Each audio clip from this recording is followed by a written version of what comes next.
السلام علیکم، بسم اللہ الرحمن الرحیم۔ مختلف روایات اور احادیث نبوی صلی اللہ علیہ وآلہ وسلم کی روشنی میں 4 ایسے معتبر انبیاء کرام ہیں کہ جن کو اللہ تعالیٰ نے ابھی تک زندہ رکھا ہوا ہے، لیکن سوال یہ ہے کہ وہ 4 نبیوں کو اللہ پاک نے کہاں رکھا ہوا ہے، وہ کب تک زندہ رہیں گے؟ ناظرین، پہلے نبی جن کو اللہ پاک نے موت نہیں دی اور جن کے ہمیشہ زندہ رہنے کا ذکر اللہ پاک نے خود قرآن پاک میں کیا ہے، وہ حضرت عیسیٰ علیہ السلام ہیں۔ جب حضرت عیسیٰ علیہ السلام نے نبوت کا اعلان کیا تو انہوں نے اپنے ارد گرد کے لوگوں کو جمع کر کے فرمایا کہ میں آپ کو اللہ کے دین کی دعوت دیتا ہوں۔ وہ لوگوں یہودی قوم سے تھے، ان کی کتاب میں لکھا تھا کہ اللہ کا ایک نبی آئے گا جو یہودیوں کے دین کو ختم کر دے گا۔ اس ڈر سے یہودیوں نے آپ کو قتل کرنے کا منصوبہ بنا لیا۔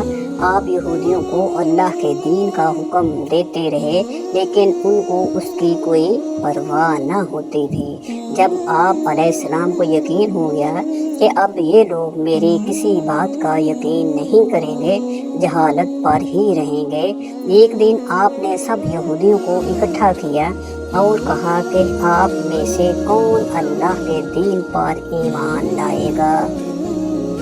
ان میں سے تقریباً 12 یا 19 لوگ اللہ پر ایمان لائے اور کہا کہ ہم مسلمان ہوئے ہیں، عیسیٰ علیہ السلام ہماری بخشش کا ذریعہ بنیں گے۔ باقی لوگوں نے دعوت دین کو قبول نہ کیا، چنانچہ یہودی ہی رہے۔ ایک وقت ایسا آیا کہ یہودیوں نے آپ کو قتل کرنے کا پکا منصوبہ بنا لیا تھا۔ انہوں نے ایک نوس نامی شخص کو مقرر کیا کہ وہ آپ کو قتل کر دے۔ جب توتیا نوس آپ علیہ السلام کے پاس جا رہا تھا تو اللہ تعالیٰ نے ایک فرشتے کو حکم دیا کہ جاؤ حضرت عیسیٰ علیہ السلام کو آسمان کی طرف اٹھا لاؤ۔ وہ فرشتہ اللہ کے حکم کی تعمیل کرتے ہوئے آپ کو آسمان کی طرف لے گیا۔ جب آپ آسمان پر پہنچے تو آپ کی ملاقات آپ کی والدہ سے ہوئی۔ آپ کی والدہ نے آپ کو گلے لگا کر پیار کیا تو آپ نے فرمایا، اماں جان، اب ہم روزے قیامت ہی ملیں گے۔ جب آپ کو زمین سے اٹھایا گیا تھا تو آپ کی عمر تقریباً 33 سال تھی۔ حضرت جبرائیل امین علیہ السلام آپ کو بدلی کے ذریعے آسمان پر لے گئے، پر یہودی باہر کھڑے توتیا نوس کا انتظار کر رہے تھے کہ کب توتیا نوس حضرت عیسیٰ علیہ السلام کو ختم کر کے باہر آئے گا۔ کافی دیر کے بعد وہ سارے آپ علیہ السلام کے گھر گئے۔ انہوں نے وہاں ایک شخص کو پایا جس کا چہرہ آپ علیہ السلام جیسا تھا۔ انہوں نے اس کو قتل کر دیا۔ قتل کرنے کے بعد انہوں نے دیکھا کہ یہ چہرہ تو عیسیٰ علیہ السلام جیسا ہے، لیکن یہ تو ہمارا بھیجا ہوا توتیا نوس ہے۔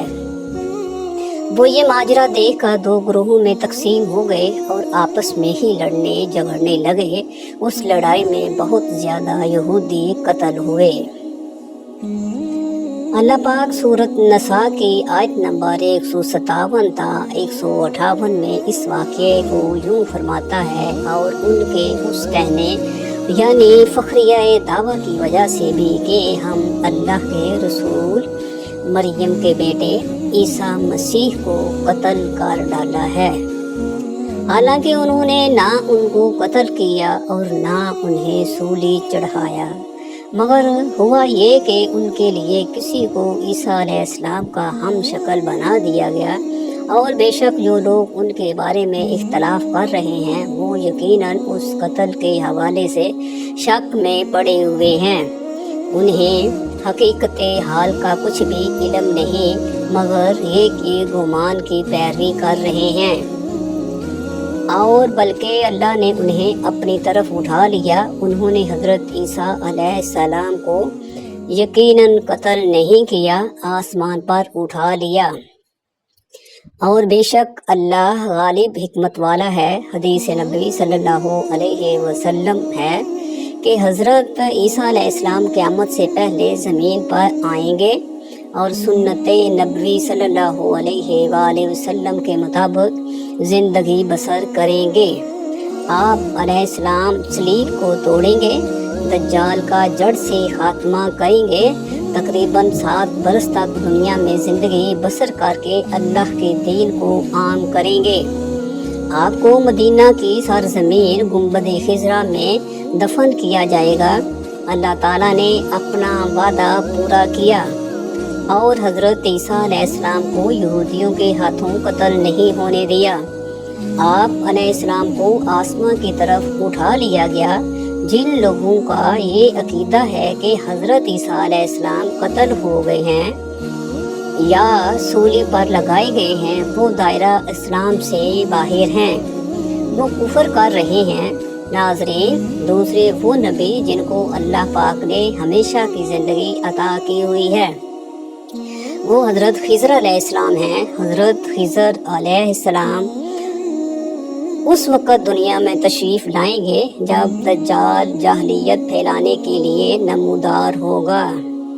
حضرت خضر علیہ السلام ان لوگوں کو اللہ کے دین کا حکم دیں گے۔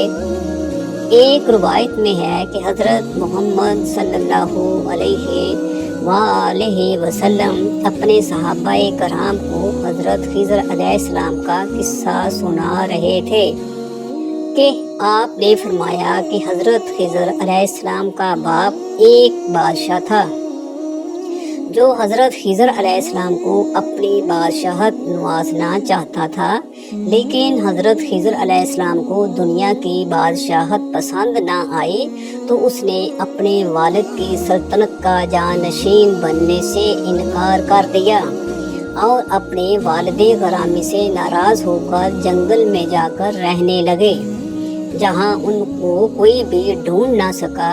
آپ کا گزر ایک آب حیات چشمے سے ہوا۔ اس چشمے سے پانی پی کر آپ تا حیات زندہ رہنے میں کامیاب ہو گئے۔ آپ کے تا حیات زندہ رہنے کا ذکر کافی روایات میں ملتا ہے۔ حضرت انس بن مالک رضی اللہ تعالی عنہ نے ایک روایت میں آپ کا ذکر اس طرح کیا ہے۔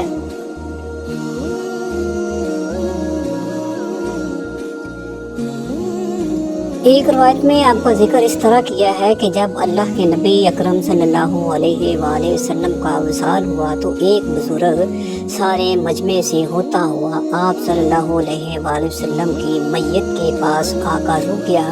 اس نے کچھ پڑھا اور واپس چل بسا۔ اس کے جانے کے بعد وہاں موجود صحابہ کرام نے پوچھا کہ یہ کون شخص ہے، اس شخص کے بارے کوئی علم رکھتا ہے؟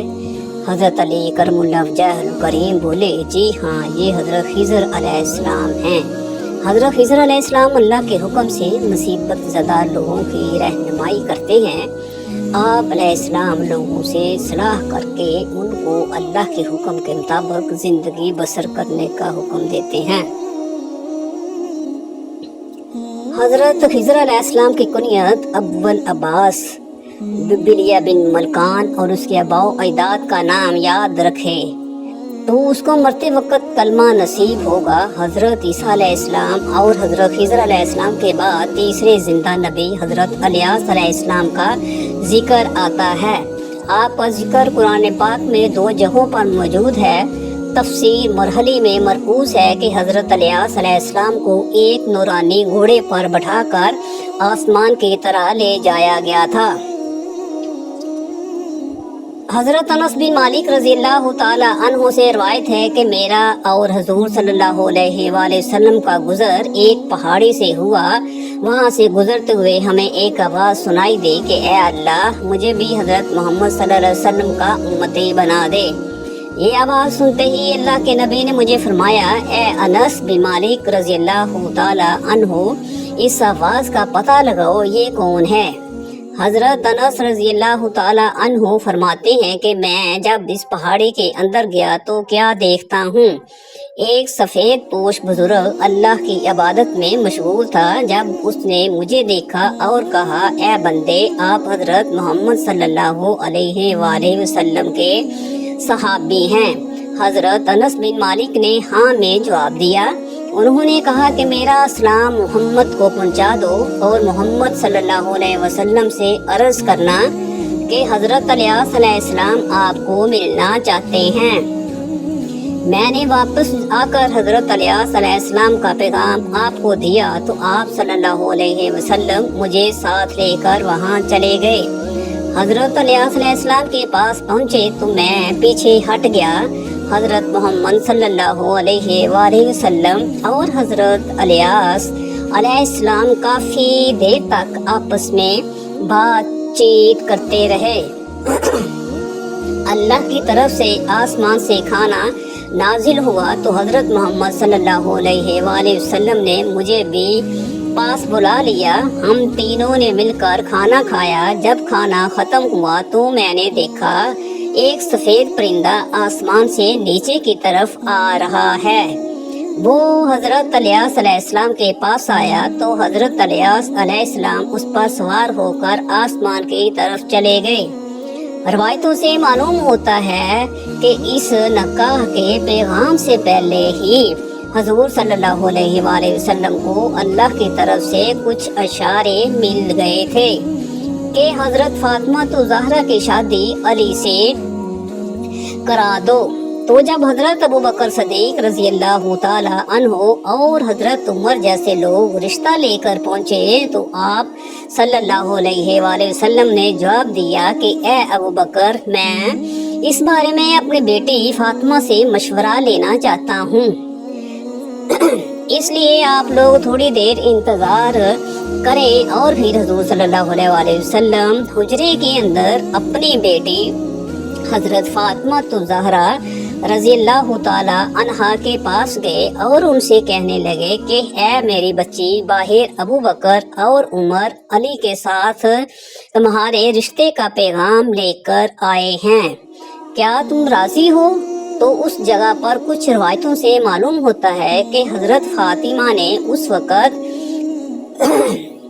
ایک بڑا عجیب سا جواب دیا تھا، کیونکہ ناظرین حضرت فاطمہ رضی اللہ تعالی عنہ تو بے حد خوبصورت تھی اور حضرت علی رضی اللہ تعالی عنہ شکل و صورت سے اتنے زیادہ اچھے نہیں تھے۔ ان کی آنکھ میں بھی کچھ بیماری سی تھی کہ جس کی وجہ سے ان کی آنکھ پوری طرح نہیں کھلتی تھی، اور حضرت علی کی بائیں ٹانگ بھی ایک حادثے کی وجہ سے کچھ تیزی سے ہو گئی تھی اور وہ قد میں بھی بہت چھوٹے تھے۔ اگرچہ حضرت علی رضی اللہ تعالی عنہ نے حضور صلی اللہ علیہ وآلہ وسلم کا ہر موقع پر ساتھ دیا تھا اور اسلام کی خاطر انہوں نے ایسی قربانیاں دی کہ جنہیں بیان کرنا مشکل ہے۔ اس بات کا اعتراف سبھی صحابہ کرام کرتے تھے اور حضرت فاطمہ زہرا رضی اللہ تعالی عنہا بھی اس چیز سے اچھی طرح واقف تھی اور وہ حضرت علی کی بہت زیادہ عزت کرتی تھی۔ لیکن جب ان کے ساتھ شادی کی بات آئی اور حضور صلی اللہ علیہ وآلہ وسلم نے پوچھا اے میری بچی فاطمہ، کیا تم علی کے ساتھ شادی کرنے کو تیار ہو؟ تو حضرت فاطمہ رضی اللہ تعالی عنہ نے جواب دیا، کیا ایک انسان جس کی آنکھ میں بیماری ہو وہ میری ہی قسمت میں لکھا تھا؟ تو حضرت فاطمہ رضی اللہ تعالی عنہ کا ایسا جواب سن کر حضور صلی اللہ علیہ وآلہ وسلم مایوس ہو گئے اور اٹھ کر باہر کی طرف جانے لگے۔ تو حضرت فاطمہ نے جب اپنے والد کے چہرے پر غم کے آثار دیکھے تو کہنے لگی کہ اے میرے ابا جان، آپ کیا چاہتے ہیں؟ تو حضور صلی اللہ علیہ وآلہ وسلم نے جواب دیا کہ اے فاطمہ، یہ رشتہ لے کر جو حضرات میرے پاس آئے ہیں ان کا میری زندگی پر ایک بہت بڑا احسان ہے، میں انہیں منع نہیں کر سکتا۔ تو حضرت فاطمہ رضی اللہ تعالی عنہا نے کہا کہ پھر میں راضی ہوں۔ بیٹی کا ایسا جواب سن کر حضور صلی اللہ علیہ وآلہ وسلم خوشی خوشی باہر آئے اور حضرت ابوبکر عمر کو خوشخبری سنائی کہ فاطمہ نے ہاں کر دی ہے۔ تو یہ دونوں حضرات جلدی سے باہر نکلے اور جا کر حضرت علی کرم اللہ وجہ الکریم سے کہا کہ تمہارے رشتے کے لیے ہاں ہو گئی ہے، اس لیے اب تم جلدی سے کچھ پیسوں کا انتظام کرو۔ لیکن حضرت علی رضی اللہ تعالی عنہ کے پاس تو پیسے وغیرہ تھے نہیں، تو وہ کہنے لگے کہ میرے پاس تو کوئی انتظام نہیں ہے۔ اس پر حضرت ابو بکر صدیق نے کہا کہ کیا تمہارے پاس کوئی چیز رکھی ہے؟ تو حضرت علی نے جواب دیا کہ ہاں، میرے پاس جنگ میں لڑنے کے لیے ایک زرہ رکھی ہے۔ تو حضرت ابو بکر رضی اللہ تعالی عنہ نے کہا کہ جاؤ اور اسے لے آؤ، اور پھر حضرت علی رضی اللہ تعالی عنہ جلدی سے وہ زرہ لے کر آئے۔ تو حضرت ابو بکر صدیق رضی اللہ تعالی عنہ انہیں لے کر حضرت عثمان کے گھر پہنچے اور کہنے لگے کہ اے عثمان بن عفان، علی اور فاطمہ کا نکاح ہونا ہے اور علی کے پاس پیسوں کی کمی ہے، اس لیے تم یہ زرہ رکھ لو اور اس کے بدلے علی کو کچھ پیسے دے دو۔ تو حضرت عثمان رضی اللہ تعالی عنہ نے جب یہ بات سنی تو علی اور فاطمہ کی شادی ہونے والی ہے تو وہ بہت خوش ہوئے اور جلدی سے حضرت علی کو 500 درہم پکڑاتے ہوئے کہا کہ اے علی، یہ زرہ بھی تم اپنے پاس رکھو اور میری طرف یہ 500 درہم ہدیے کے طور پر قبول کرو اور جاؤ اور اپنی شادی کا انتظام کرو۔ حضرت علی رضی اللہ تعالی عنہ پیسے لا کر حضور صلی اللہ علیہ وآلہ وسلم کو دے دیے اور آپ صلی اللہ علیہ وآلہ وسلم نے انہی پیسوں سے حضرت فاطمہ کے لیے جہیز کا کچھ سامان منگوایا کہ جس میں ایک تانبے کا لوٹا تھا اور مٹی کے کچھ برتن، بچھانے کے لیے ایک بستر تھا اور کھجور کے 2 تکیے تھے، اور پھر حضرت فاطمہ اور حضرت علی کا نکاح کر دیا گیا۔ آگے چل کر ان دونوں حضرات سے جو اولادیں پیدا ہوئیں انہیں آج ہم نوجوانان جنت کے نام سے یاد کرتے ہیں۔ اس پورے اہل بیت گھرانے کی فضیلتوں میں ہزاروں حدیثیں مروی ہیں کہ حضور صلی اللہ علیہ وآلہ وسلم نے حضرت فاطمہ الزہرا رضی اللہ تعالی عنہا کے بارے میں فرمایا کہ یہ میری بچی فاطمہ میرے جگر کا ٹکڑا ہے، جس نے میری بچی کو رلایا اس نے مجھے رلایا، اور جس نے میری بچی کو خوش کیا اس نے مجھے خوش کیا۔ ایک اور حدیث میں ہے کہ حضور صلی اللہ علیہ وآلہ وسلم نے فرمایا کہ میری بیٹی کا نام فاطمہ اس وجہ سے رکھا گیا کیونکہ اللہ نے اسے جہنم سے بچا لیا ہے، اور جو بھی میری بچی فاطمہ سے محبت کرے گا اللہ اسے بھی جہنم سے بچا لے گا۔ حضرت علی رضی اللہ تعالی عنہ سے حضور صلی اللہ علیہ وآلہ وسلم فرمایا کرتے تھے کہ اے علی، تو میرا بھائی ہے، جنت میں تیرا گھر میرے گھر کے سامنے ہوگا۔ حضرت فاطمہ رضی اللہ تعالی عنہا سے نکاح کے کچھ سالوں بعد حضرت علی رضی اللہ تعالی عنہ نے چاہا کہ وہ ابو جہل کی بیٹی سے بھی نکاح کر لے، لیکن حضور صلی اللہ علیہ وآلہ وسلم کو جیسے ہی اس بات کی خبر ہوئی تو حضرت علی کو سختی سے منع فرمایا کہ میں کسی حال میں بھی علی کو اجازت نہیں دیتا کہ میری بیٹی فاطمہ کی موجودگی میں وہ کسی اور لڑکی سے شادی کریں، کیونکہ میری بچی فاطمہ میرے جگر کا ٹکڑا ہے اور جس نے اسے تکلیف دی اس نے مجھے تکلیف دی، اور جس نے اسے خوش رکھا اس نے مجھے خوش رکھا۔